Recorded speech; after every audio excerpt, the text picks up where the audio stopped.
Yeni Wahid melontarkan puja-puji kepada Capres Partai Gerindra, Prabowo Subianto, di Jakarta Selatan pada Rabu sore ini.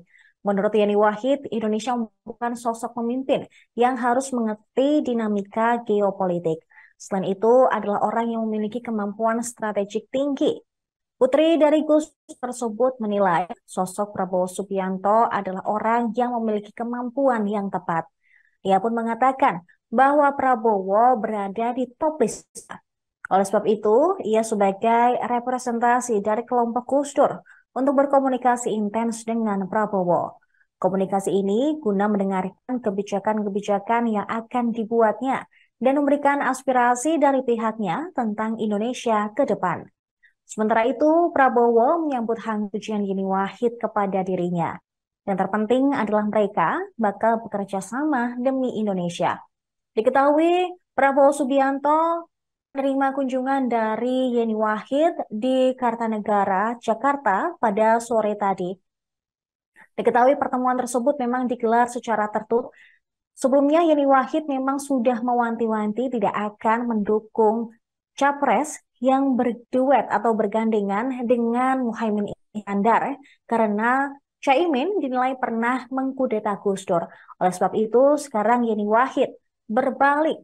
Dari sebelumnya mendukung Anies Baswedan, kini lebih condong ke Prabowo Subianto ataupun nantinya ke capres dari PDIP yaitu Ganjar Pranowo. Terima kasih. Saya mau ada satu tambahan, Mas Bo. Monggo. Very quickly ya. Monggo. Kenapa kita butuh figur seperti Prabowo? Karena saya percaya setiap zaman membutuhkan pemimpin. Nah, zaman mulai dari Bung Karno pada waktu itu transisi kemerdekaan, kita butuh pemimpin revolusioner. Lalu Pak Harto, kita butuh pemimpin yang membangun pasca kemerdekaan.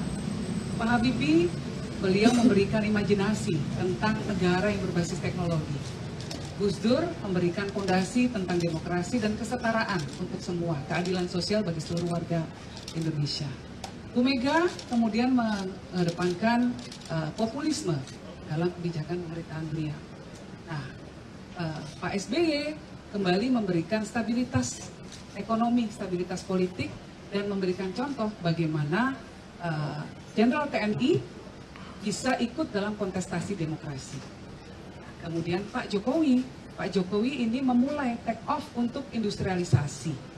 Nah, pemimpin kedepannya harus meneruskan program-program dari pemimpin-pemimpin sebelumnya.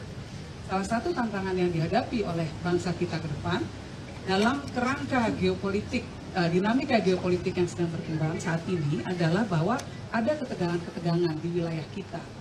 Letak Indonesia ya yang dekat dengan negara-negara yang punya potensi pertikaian tinggi. Contohnya akan ada ketegangan-ketegangan ke depan ini. Menurut saya Pak Prabowo tidak bisa dihindari. Mungkin saja ada potensi ketegangan, misalnya terjadi di Taiwan Strait. Ya, kalau itu terjadi ketika ada negara yang melakukan move di sana secara navigasional, itu kemudian akan berdampak kepada pasokan rantai global. Nah, pasti dampaknya ke kita karena letak geografis kita di tengah-tengah negara yang tergabung dalam